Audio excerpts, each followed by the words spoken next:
Welcome back, my passionate coin collectors, treasure hunters and history lovers. Today you are stepping into a story that begins with a coin so ordinary, so humble, so unnoticed in everyday life that millions of people have held it without ever realizing they were touching a mystery worth far more than imagination alone could reach.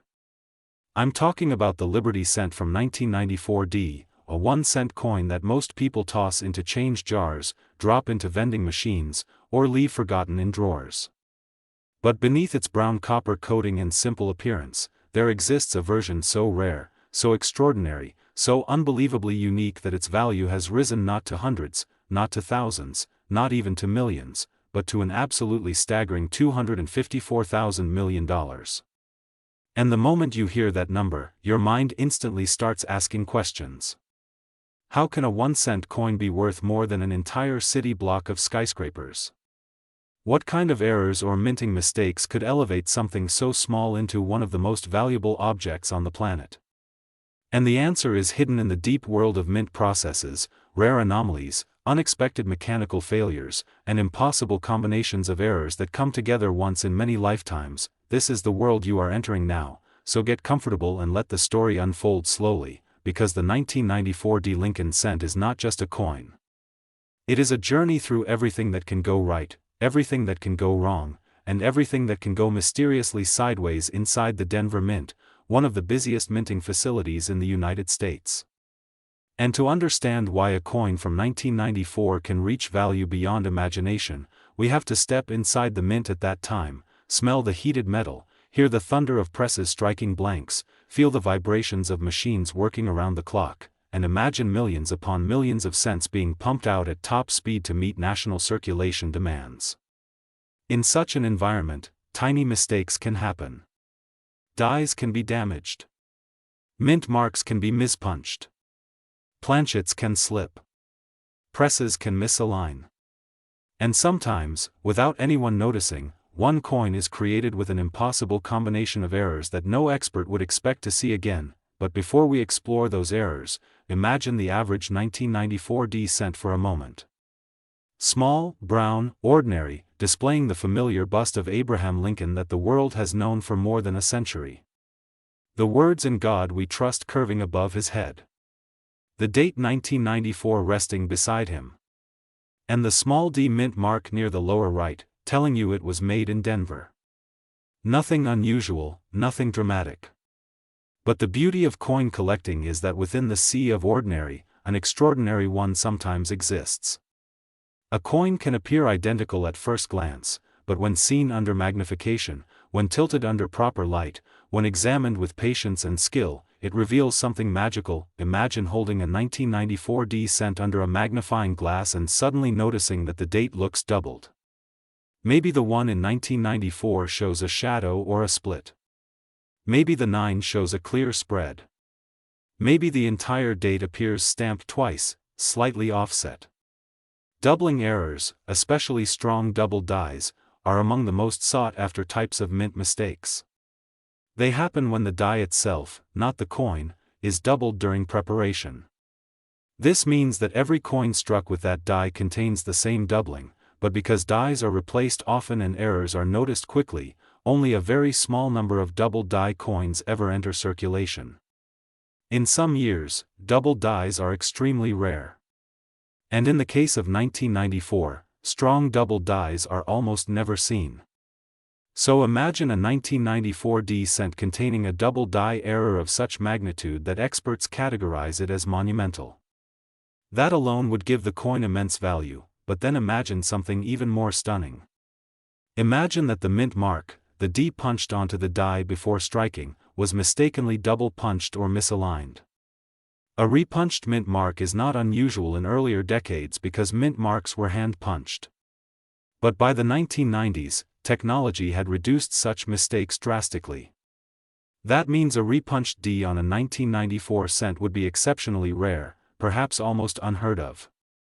Now picture that rare double die error combined with a rare repunched mint mark on the same coin. The probability becomes microscopic. And that is when value explodes. Now let us dive deeper into the heart of the minting process, because understanding how the Denver Mint operated in 1994 will bring clarity to why such anomalies are possible. During the early 1990s, the Mint was under heavy pressure to produce billions of coins annually. Copper-plated zinc planchets were the standard for cents, replacing the older bronze composition since 1982. These planchets were created by bonding copper plating to a zinc core.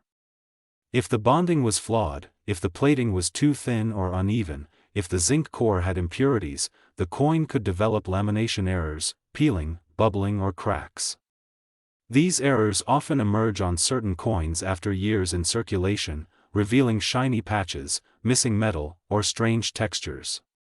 Most lamination errors are minor, but sometimes a dramatic one can elevate a coin's rarity significantly.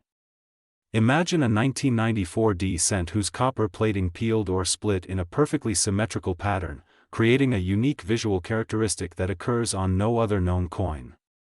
That is another path to astronomical value, but now imagine something even rarer. Imagine the wrong planchet error. Though extremely unlikely in the 1990s, accidents still occurred. If even one 1994 D cent was mistakenly struck on a foreign coin blank, on a dime planchet, on a transitional metal type, or even on a leftover experimental planchet from the Mint's internal testing, the resulting coin would be priceless. Because wrong planchet errors combine multiple anomalies: wrong weight, wrong diameter, incorrect metal composition, and unexpected strike characteristics. A 1994 D cent on a dime planchet, for instance, would be missing parts of the design, appear unusually light, and display a strange rim. Now combine that wrong planchet error with doubling, a mispunched mint mark and a die crack, and suddenly you have a once-and-forever coin. The kind of coin that does not simply belong in a collection, it belongs in a museum. Let's also explore die cracks, which form when the die used to strike coins begins to fail. A tiny fracture forms inside the die and spreads outward as the die continues striking planchets at high pressure.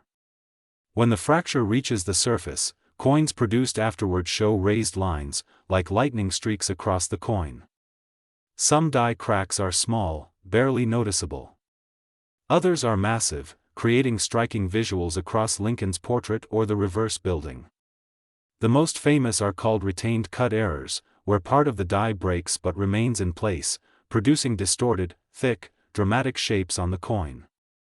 If a 1994 D cent contained a massive retained cut across the motto or the portrait, combined with other ultra-rare errors, its value could reach unimaginable levels. Now imagine the possibility of a multi-strike error. If a coin is struck once, then fails to eject properly and is struck again off-center, it produces a dramatic and extremely rare double-strike error. In such a case, the coin displays two overlapping images. Combine this with an off-center strike of perhaps 40%, and suddenly the coin looks like two cents overlapping each other. Errors like these often sell for thousands or tens of thousands on their own.